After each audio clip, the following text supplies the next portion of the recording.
આજે આપણે અવકાશ રસાયણનો અભ્યાસ કરીશું. ગઈકાલના લેક્ચરમાં કેન્દ્રાનુરાગી વિસ્થાપન પ્રક્રિયા વિશે આપણે જોઈ ગયા છે. તેની પ્રેક્ટિસ તમે કરી લીધી હશે. કાર્બનિક રસાયણની જે શાખામાં સંયોજનના ત્રિપરિમાણીય બંધારણનો અભ્યાસ કરવામાં આવે. ફરી બોલું છું, કાર્બનિક રસાયણની જે શાખામાં સંયોજનના ત્રિપરિમાણીય બંધારણનો અભ્યાસ કરવામાં આવે જેને અવકાશ રસાયણ કહે છે. આ અવકાશ રસાયણની સમજૂતી આપણે બે રીતે લઈ શકીએ. એક, બંધારણીય સમઘટકતા. બંધારણીય સમઘટકતાનો અભ્યાસ આપણે ધોરણ 11 ચેપ્ટર 12 પેજ નંબર 340 પર જોઈ ગયા છે, જેમાં અણુસૂત્ર સમાન હોય પરંતુ તેના બંધારણીય ગોઠવણી જુદી જુદી હોય તો તેને બંધારણીય સમઘટકતા કહે છે. તો તેના આધારે એનું વર્ગીકરણ જોઈ ગયા છે. સમઘટકો એટલે કે અણુસૂત્ર સમાન પણ અવકાશીય ગોઠવણી બદલાય. ત્રિપરિમાણીય રચના, તો આ તમારી સામે એક મોડલ છે કે એ મોડલ આપણે આ રીતે લઈએ.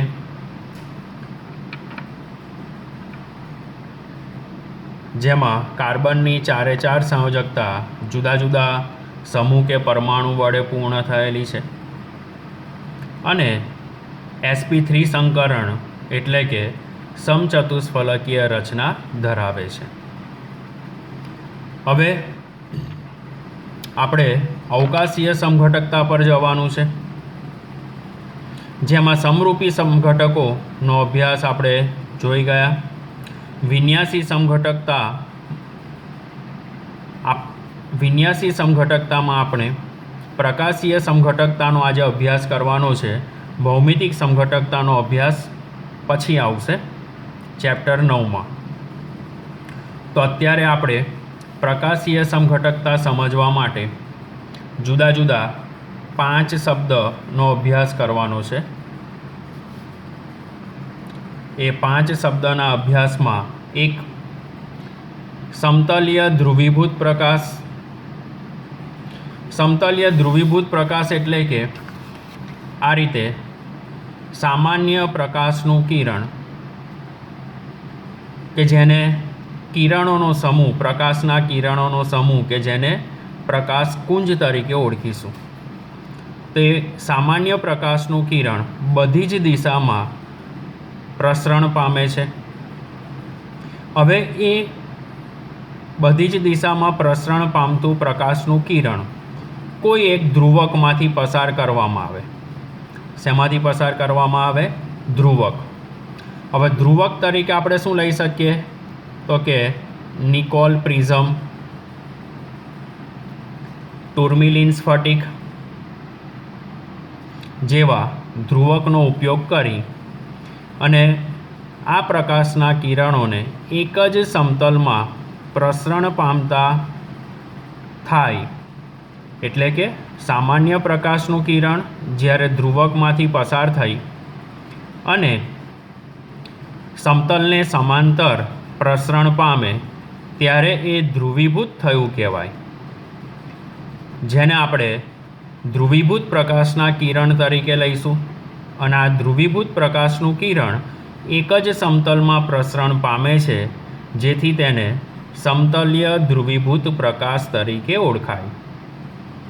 એટલે સમતલીય ધ્રુવીભૂત પ્રકાશ એટલે શું? તો કે સામાન્ય પ્રકાશના કિરણને નિકોલ પ્રિઝમ કે ધ્રુવકમાંથી પસાર કરી એક જ સમતલમાંથી પસાર થાય એટલે કે ધ્રુવીભૂત થાય, જેને સમતલીય ધ્રુવીભૂત પ્રકાશ તરીકે ઓળખાય. હવે બીજો શબ્દ છે પ્રકાશ ક્રિયાશીલતા. હવે પ્રકાશ ક્રિયાશીલતા એટલે શું? તો કે પ્રકાશ ક્રિયાશીલતામાં કાર્બનની 4 સંયોજકતા જુદા જુદા સમૂહ કે પરમાણુ વડે પૂર્ણ થયેલી હોય ચારે ચાર સંયોજકતા જુદા જુદા સમૂહ કે પરમાણુ વડે પૂર્ણ થયેલી હોય. તો આ તમારી સામે બે મોડલ મેં રજૂ કર્યા છે, જેને આપણે fluoro chloro bromo iodo methane તરીકે ઓળખીશું. શેના તરીકે ઓળખીશું? Fluoro chloro bromo iodo methane. આ કાર્બનની ચારે ચાર સંયોજકતા જુદા જુદા સમૂહ કે પરમાણુ વડે પૂર્ણ થયેલી છે. આથી આ કાર્બનને અસમ કાર્બન કહેવાશે. ફરી બોલું છું, અસમ કાર્બન એટલે શું? જો કાર્બનની ચારે ચાર સંયોજકતા જુદા જુદા સમૂહ કે પરમાણુ વડે પૂર્ણ થયેલી હોય તો તેને અસમ કાર્બન તરીકે ઓળખાય. હવે જો આ જે બંધારણ છે, બંધારણમાં વચ્ચે આપણે આ રીતે એક અરીસો મૂકીએ છીએ. એ મિરર મૂકતા તમે જોશો તો ડાબું અંગ જમણું અને જમણું અંગ ડાબું દેખાય. એટલે કે તમારી સામે આ જે બે મોડલ મૂક્યા છે એ બંને મોડલ એકબીજાના આરસી પ્રતિબિંબ મિરર ઇમેજ તરીકે દર્શાવેલ છે. હવે પ્રકાશ ક્રિયાશીલતા એટલે શું? તો કે કાર્બનની ચારે ચાર સંયોજકતા જુદી જુદી હોય, તે બંને એકબીજાના પ્રતિબિંબી હોય, પરંતુ એકબીજા પર અધ્યારોપિત થઈ શકતા નથી. આ રીતે જો હું અધ્યારોપિત કરવા પ્રયત્ન કરું છું તો અહીંયા ગાડી ફ્લોરિન સામે ફ્લોરિન આવે છે, બ્રોમિન સામે બ્રોમિન આવે છે, પરંતુ ક્લોરિન અને આયોડિનનું સ્થાન બદલાઈ જાય છે. તો બીજું એક ઉદાહરણ લઈએ. આપણા બંને હાથ એકબીજાના મિરર ઇમેજ છે, પરંતુ જો હું એને અધ્યારોપિત કરવા જાઉં તો અંગૂઠા પર તતલી આંગળી આવે છે, અનામિકાનું સ્થાન બદલાઈ જાય છે. તો આ રીતે એકબીજાના પ્રતિબિંબી છે, પરંતુ એકબીજા પર અધ્યારોપિત થઈ શકતા નથી. આ એકબીજાના પ્રતિબિંબી છે, પરંતુ એકબીજા પર અધ્યારોપિત થઈ શકતા નથી. તો આને પ્રકાશ ક્રિયાશીલતા તરીકે ઓળખીશું. પ્રકાશ ક્રિયાશીલતા એટલે કાર્બનની ચારે ચાર સંયોજકતા જુદા જુદા ક્રિયાશીલ સમૂહ વડે પૂર્ણ થયેલી હોય, જેને મેં એક નામ આપ્યું હતું. કયું નામ હતું? એ કાર્બનને કયા નામે ઓળખીશું? અસમ કાર્બન. અસમ કાર્બન તો હોવો જ જોઈએ. એટલે કે કાર્બનની ચારે ચાર સંયોજકતા જુદા જુદા ક્રિયાશીલ સમૂહ કે પરમાણુ વડે પૂર્ણ થયેલી હોય, એકબીજાના પ્રતિબિંબી હોય, અને જો એકબીજા પર અધ્યારોપિત થતા ન હોય તો તેને પ્રકાશ ક્રિયાશીલ સમઘટક તરીકે ઓળખાય છે. હવે ત્યાર પછી આપણે કિરાલિટી પર જઈએ. તો કિરાલિટીની અંદર પ્રકાશ ક્રિયાશીલતાના બે શબ્દનો ઉપયોગ કરીશું. પ્રતિબિંબી છે અને અધ્યારોપિત ન થાય. અહીંયા પ્રકાશ ક્રિયાશીલતામાં શેના પર ભાર આપ્યો તો? અસમ કાર્બન. શેના પર ભાર આપ્યો તો? અસમ કાર્બન. જ્યારે કિરાલિટી માટે આપણે અસમ કાર્બનને ઉપયોગમાં ન લઈએ તો પણ ચાલે. કિરાલિટી માટે હું એવું કહીશ કે જે પદાર્થો તેમના પ્રતિબિંબી પર અધ્યારોપિત થતા નથી. એટલે સપોઝ હું અંગ્રેજી આલ્ફાબેટ બીનો ઉપયોગ કરું છું કિરાલિટી માટે. અંગ્રેજી આલ્ફાબેટ બીનો ઉપયોગ કરું છું. એનું મિરર ઇમેજ લઈશ તો આ રીતે થશે બી. બી એનું મિરર ઇમેજ લઈએ તો આ રીતે થશે બી. ક્લિયર? હવે જો હું એને અધ્યારોપિત કરવા જઈશ તો એકબીજા પર અધ્યારોપિત નહીં થાય. આ રીતે આપણને અધ્યારોપિત થયેલા જોવા મળશે. એવી રીતે બીજું ઉદાહરણ લઉં છું સી. તો સી મને મિરર ઇમેજમાં આ રીતે દેખાશે. તો એ એકબીજાના પ્રતિબિંબી છે, પણ એકબીજા પર અધ્યારોપિત થતા નથી. જે આપણને ટેક્સ્ટબુકમાં પેજ નંબર 306 અને 307 પર આપેલું છે. હવે અકિરાલ, અહીંયા મેં એક ઉદાહરણ લીધું છે કે પ્રોપેન ટુ ઓલ. તો આ રહ્યું પ્રોપેન ટુ ઓલનું બંધારણ, પ્રોપેન ટુ ઓલ. એવી રીતે આ બીજું બંધારણ છે પ્રોપેન ટુ ઓલ. તો એ પ્રોપેન ટુ ઓલ એટલે અહીં કિરાલિટી ક્લિયર થઈ જશે. આપણે ચોક્કસ અણુને ધ્યાનમાં લઈએ છીએ. પ્રોપેન ટુ ઓલ તો CH3 CH OH CH3 CH3 CH OH CH3. તો અહીંયા બંને પર આપણે આ OH મૂકી દઈએ, આ રીતે OH મૂકી દઈએ. ક્લિયર? તો આ આપણી જોડે બંધારણ થઈ ગયું પ્રોપેન ટુ ઓલ. એકબીજાના પ્રતિબિંબી છે. બીજું શું છે, કિરાલિટીમાં અસમ કાર્બનની જરૂર નથી. પ્રકાશ ક્રિયાશીલતામાં અસમ કાર્બન હોવો જોઈએ, જ્યારે અહીંયા અસમ કાર્બન ન હોય અને એકબીજાના પ્રતિબિંબી હોય અને એકબીજા પર અધ્યારોપિત થતા ન હોવા જોઈએ. તો અહીંયાથી હું આ બંધારણ લઉં છું, તો એ બંધારણને અધ્યારોપિત કરવા પ્રયત્ન કરું છું તો અધ્યારોપિત થતું નથી. CH3 સામે CH3 આવ્યો, પરંતુ CH2OHનું સ્થાન આખું બદલાઈ ગયું. જો અત્યારે એકદમ જટિલ બંધારણ દેખાય છે તમને. આગળ મેં હાથનું ઉદાહરણ આપ્યું છે. હાથ એકબીજા પર મૂકજો, એકબીજાના પ્રતિબિંબી છે પણ એકબીજા પર અધ્યારોપિત નથી. તો એવી રીતે આ બંધારણ પ્રોપેન ટુ ઓલનું છે. ઓકે, હવે ત્યાર પછી આપણે બીજા શબ્દ પર જઈએ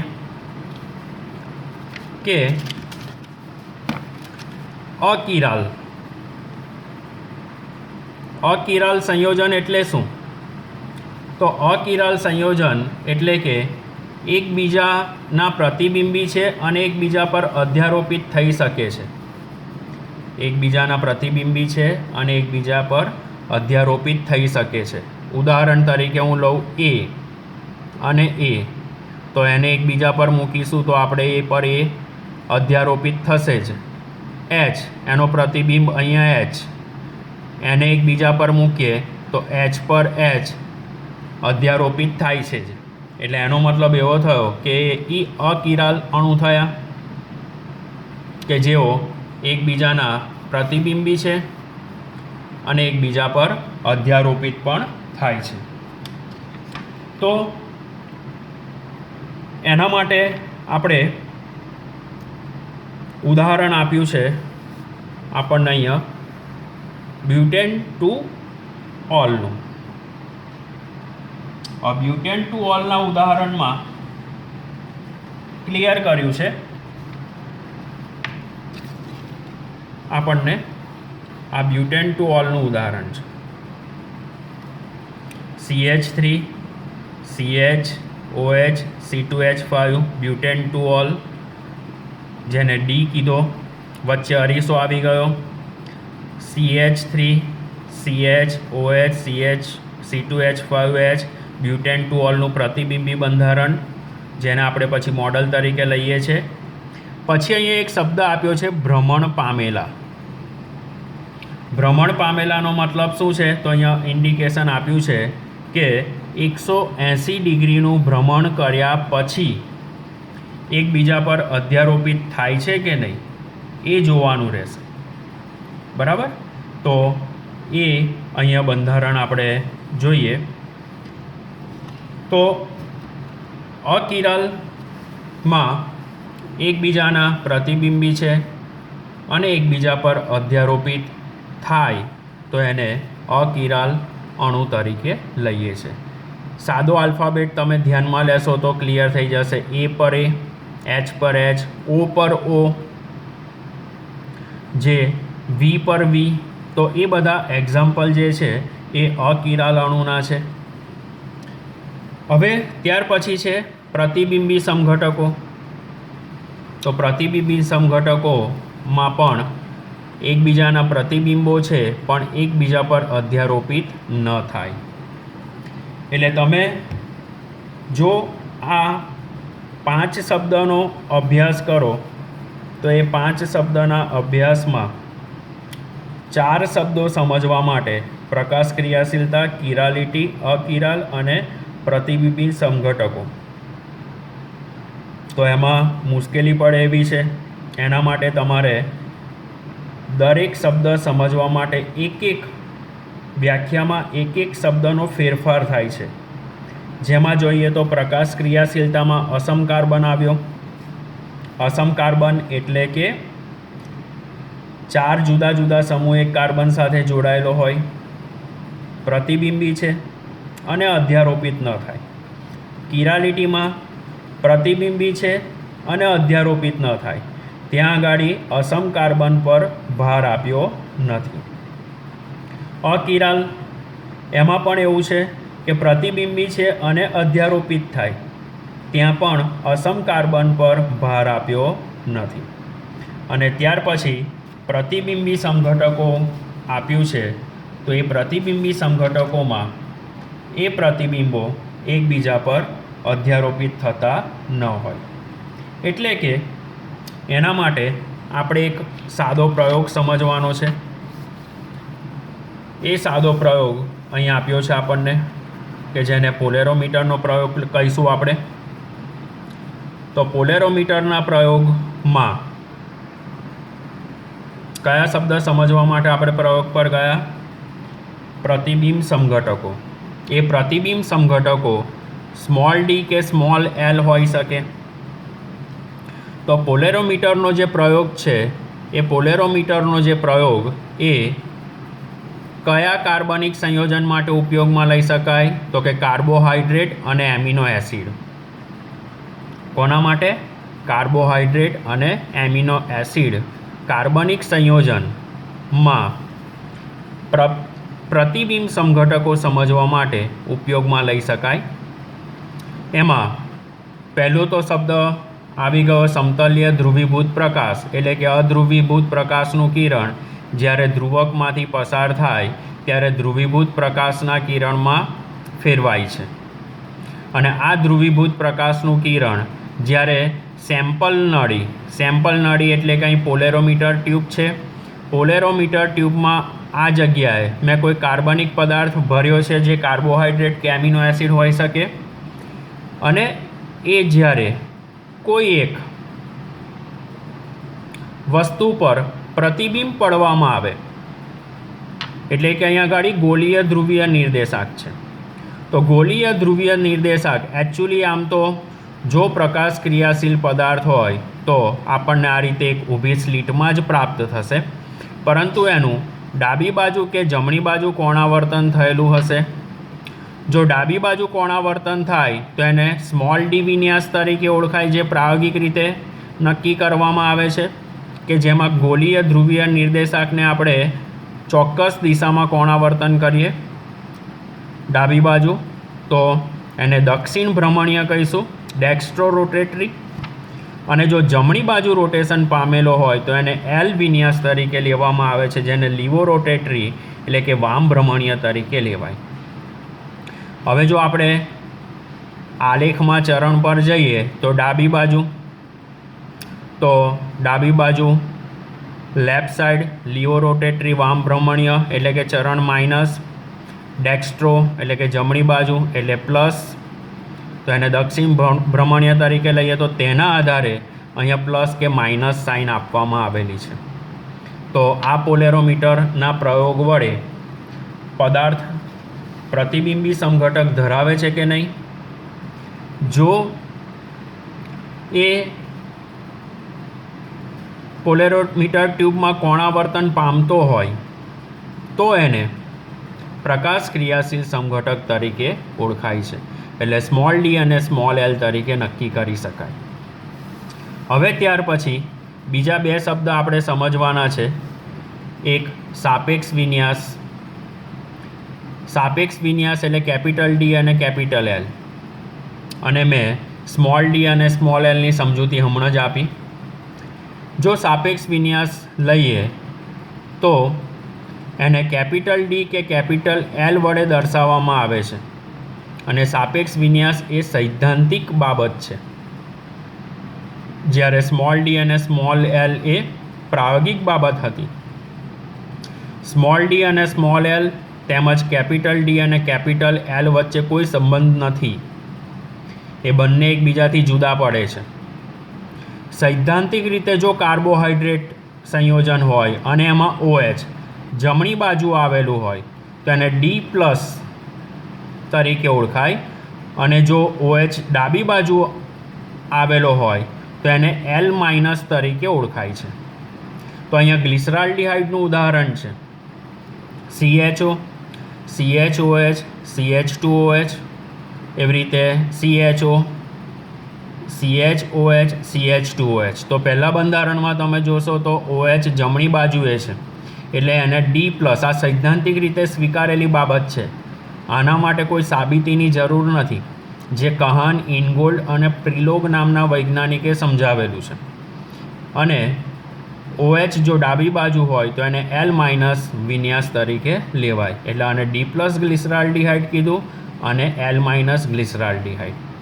હવે જે આપણે પોલેરોમીટર ટ્યુબમાં જે હું સેમ્પલ નળીમાં પદાર્થ ભરું છું, એ સેમ્પલ નળીમાં ભરેલો પદાર્થ એ ડી પ્લસ કે L માઇનસ હોઈ શકે, બરાબર. કેપિટલ ડી પ્લસ કે કેપિટલ L માઇનસ હોઈ શકે. એટલે જો કેપિટલ ડી પ્લસ હોય પદાર્થ કે જે સૈદ્ધાંતિક રીતે જમણી બાજુ ગોઠવાયેલો છે, બરાબર, તો એ કેપિટલ ડી પ્લસનું કોણાવર્તન ડાબી બાજુ કાં તો જમણી બાજુ થઈ શકે છે. જો ડાબી બાજુ થાય તો વામ ભ્રમણીય અને જમણી બાજુ થાય તો દક્ષિણ ભ્રમણીય તરીકે લેવાશે. એટલે કેપિટલ ડી પ્લસ નું જ્યારે પોલેરોમીટર ટ્યુબમાં કોણાવર્તન કરવામાં આવે ત્યારે સ્મોલ ડી પ્લસ કે સ્મોલ એલ માઇનસમાં કન્વર્ટ થઈ શકે છે, એનું કોણાવર્તન મળી શકે છે. એટલે કેપિટલ ડી અને કેપિટલ એલ એ સૈદ્ધાંતિક બાબત છે, જ્યારે સ્મોલ ડી અને સ્મોલ એલ એ પ્રાયોગિક બાબત છે, જે પોલેરોમીટરના પ્રયોગ વડે સમજી શકાય, બરાબર. તો એ આપણે અત્યારે પ્રતિબિંબી સમઘટકની અંદર જોયું. હવે ત્યાર પછી પ્રતિબિંબી સમઘટકમાં જ આપણે એના કેટલાક ગુણધર્મ જોવાના છે. તો એ ગુણધર્મમાં પ્રતિબિંબી સમઘટકો માટે તેમના ગલન બિંદુ, ઉત્કલન બિંદુ, ગલન બિંદુ, ઉત્કલન બિંદુ, દ્રાવ્યતા, વક્રીભવનાંક વગેરે ભૌતિક ગુણધર્મો સમાન જોવા મળે છે. માત્ર પ્રતિબિંબી સમઘટકો કઈ રીતે અલગ પડે છે તો કે ધ્રુવીભૂત પ્રકાશના સંદર્ભમાં, એટલે કે સ્મોલ ડી કે સ્મોલ એલ તરીકે જ અલગ પડે છે. એને સૈદ્ધાંતિક રીતે એના ભૌતિક ગુણધર્મના આધારે અલગ પાડી શકતા નથી. ગલન બિંદુ, ઉત્કલન બિંદુ, દ્રાવ્યતા, વક્રીભવનાંક બધા જ ભૌતિક ગુણધર્મ સમાન આવેલા છે. હવે ત્યાર પછી આપણે રેસેમિક મિશ્રણ પર જઈએ અથવા રેસેમિક રૂપાંતરણ. રેસેમિક મિશ્રણ કે રેસેમિક રૂપાંતરણ એટલે શું? તો કે બે પ્રતિબિંબી સમઘટકોનું પ્રકાશીય ભ્રમણ કેવું થાય છે? શૂન્ય. શૂન્ય એટલે કે એનો મતલબ એવો થયો તો કે ડી પ્લસ અને એલ માઇનસનું જો પ્રમાણ મને 50:50 માત્રામાં પ્રાપ્ત થાય તો એમનું ભ્રમણ કેવું થશે? શૂન્ય. જે આપણને રેસેમિક મિશ્રણ એ બ્યુટેન 2-ઓલના ઉદાહરણ વડે આપણને અહીંયા સમજાવ્યું છે. બ્યુટેન 2-ઓલના ઉદાહરણ વડે.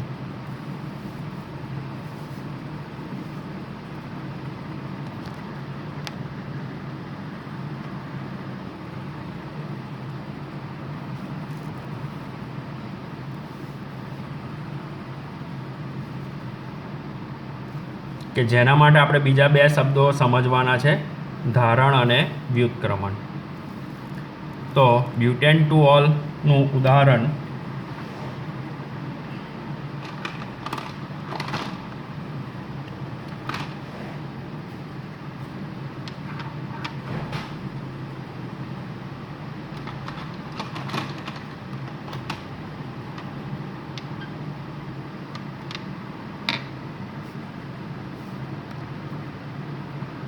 જો આ રીતે આપણે બ્યુટેન ટુ ઓલનું એક બંધારણ બનાવ્યું.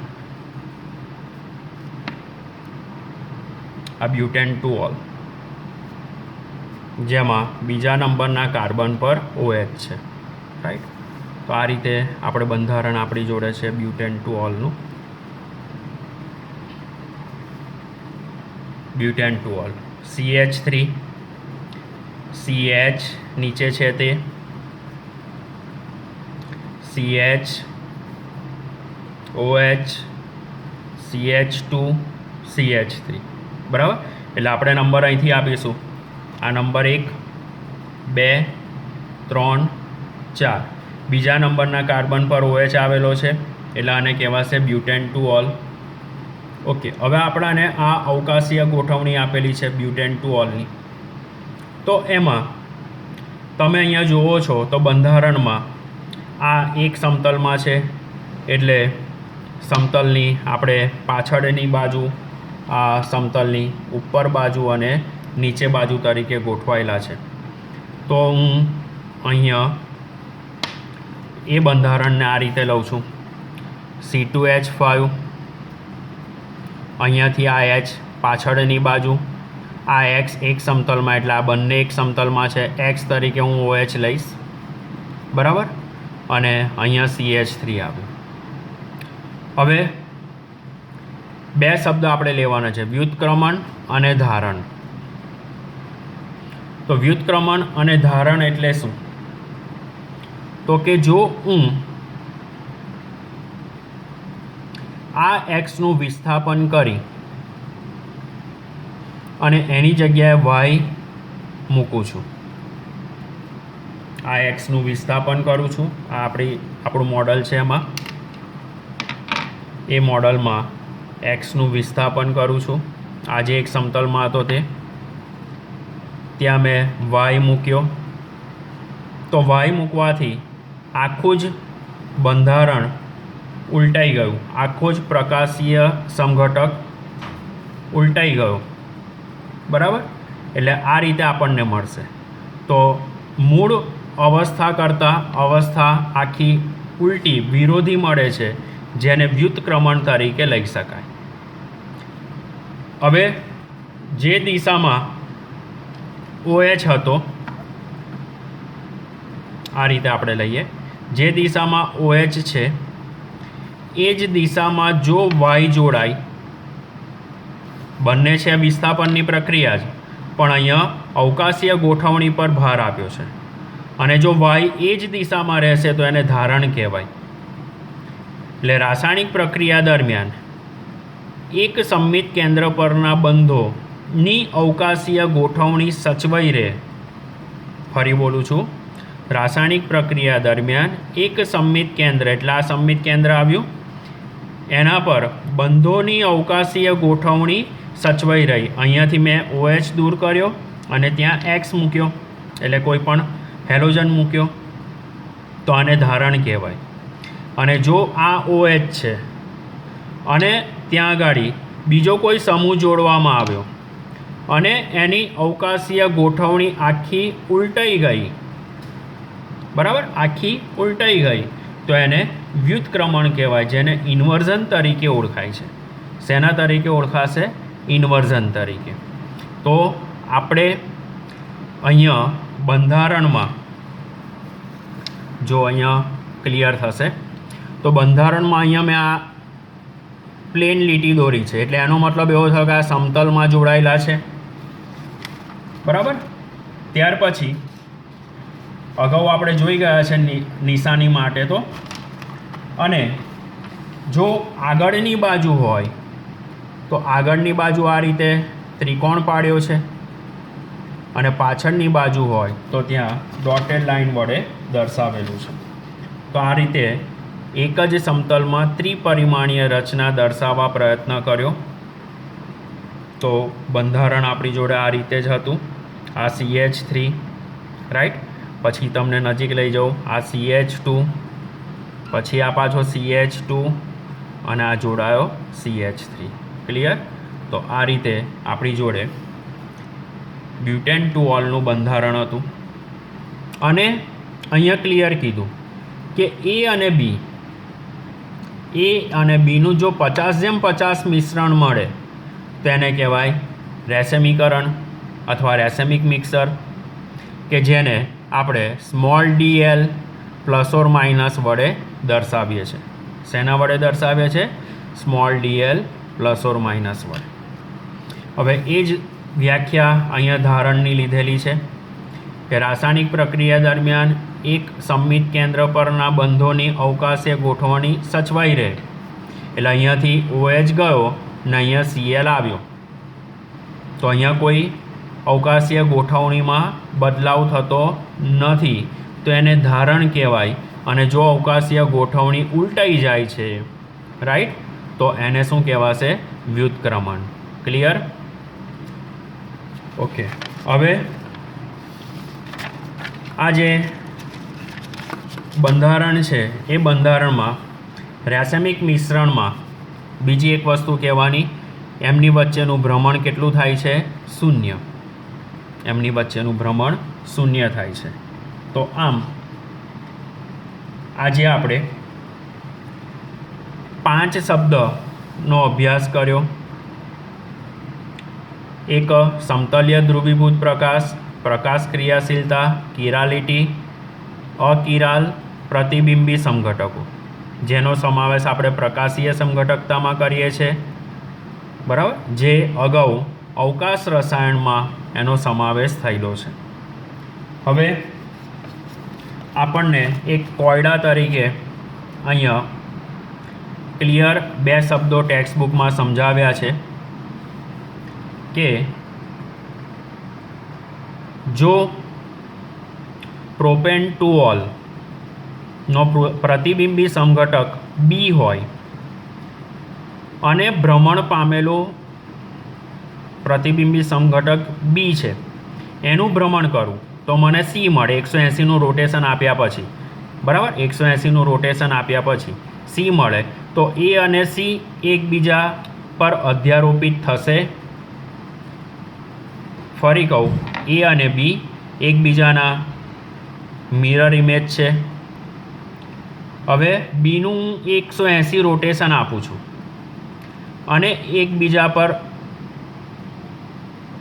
180નું રોટેશન આપ્યા પછી એ અને સી એકબીજા પર અધ્યારોપિત થાય છે. તો કે અહીંયા પ્રશ્નનો જવાબ આવશે હા. કેમ? તો કે આ જે કાર્બન છે, કાર્બન પર જોડાયેલા બંને સમૂહ કેવા છે? સમાન, CH3 CH3. એટલે પ્રોપેન ટુ ઓલનું બંધારણ CH3 CHOH CH3, જે આપણે અગાઉ મોડેલમાં જોઈ ગયા. તો અહીંયા બી એ એનું પ્રતિબિંબ છે, બીનું 180નું ભ્રમણ કરવામાં આવે તો સી મળે અને સી એ પર અધ્યારોપિત થાય છે. એવી રીતે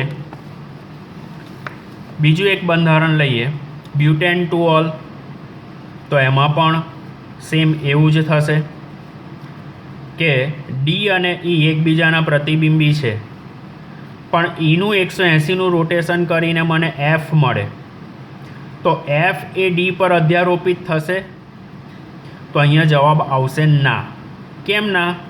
તો કે એક સમૂહ તરીકે CH3 છે અને બીજા સમૂહ તરીકે અહીંયા C2H5 એટલે કે ઇથાઇલ સમૂહ આપેલો છે. આ બંને સમૂહ સરખા નથી, એટલે અહીંયા એફ એ ડી પર અધ્યારોપિત થતો નથી.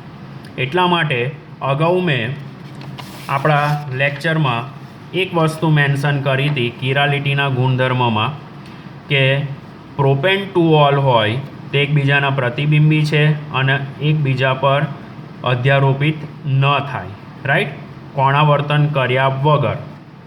ફરી ભાર મૂકું છું અહીંયા, કોણાવર્તન કર્યા વગર. અને જો બ્યુટેન ટુ ઓલ હોય અને તે એકબીજાના પ્રતિબિંબી છે અને એકબીજા પર અધ્યારોપિત થાય, બરાબર, તો એ અહીંયા શક્ય નથી.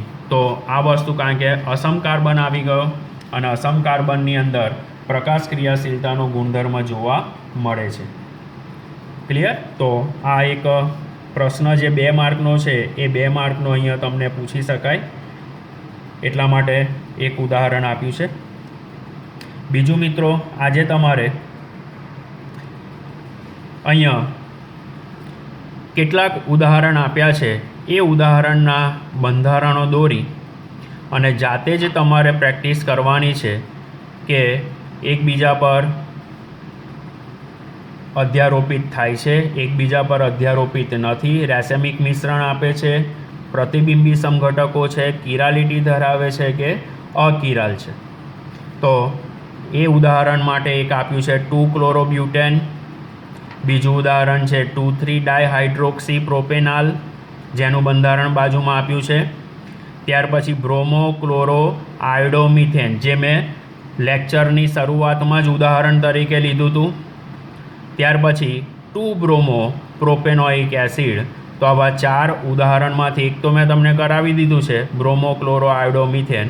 બાકીના 3 ઉદાહરણના શક્ય બંધારણીય સમઘટકો દોરવાના અને એ બંધારણીય સમઘટકોમાં કિરાલિટી, અકિરાલિટી, પ્રકાશ ક્રિયાશીલતા, રેસેમિક મિશ્રણ.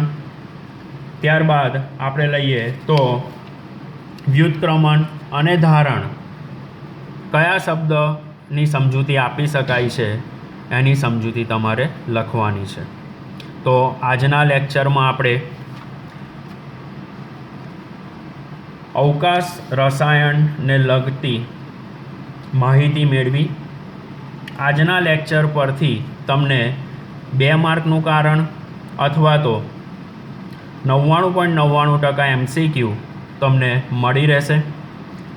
હવે આ શબ્દો જો કમ્પ્લીટ થઈ જશે, આ શબ્દોની સમજૂતી તમે ચોક્કસ મેળવી લેશો તો આવતા લેક્ચરમાં SN1 અને SN2 ક્રિયાવિધિ સમજવામાં તમને સરળતા રહેશે. તો વિડીયો વારંવાર રિવાઇન્ડ કરી ટેક્સ્ટબુકમાં પેજ નંબર 305, 306, 307 અને નીચે કોયડામાં આપેલા જે ઉદાહરણો છે એનું સોલ્યુશન કરી ને એનું શક્ય હોય એટલી વાર રિવિઝન કરજો. હવે આપણે આગળ SN1 SN2ની ક્રિયાવિધિમાં મળીશું. Thank you.